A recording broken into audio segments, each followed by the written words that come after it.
কুষ্ঠলের থেকে এসেছেন। উনিও আমাদের আগামী শিখরভূম তিলিশ মাইল সেবা প্রতিষ্ঠানের যে অনুষ্ঠানটি হয় ওই অনুষ্ঠানটি উনিও সঞ্চালন করেন। উনি একজন সঞ্চালক। ওনাকে আমি মঞ্চে এসে বক্তব্যটি রাখার জন্য অনুরোধ করছি।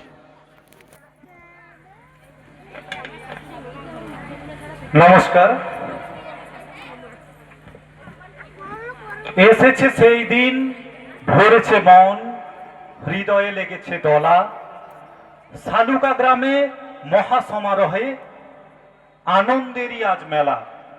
মঞ্চে উপবিষ্ট আমাদের জেলা নেতৃত্ব, মঞ্চে উপনীত রয়েছেন সুরভূম মালিয়ারা পরগনা এবং আমাদের শিখরভূম তিলি সমাজের নেতৃস্থানীয় বর্ষিয়ান সংগঠক, সকলের চরণে প্রণাম।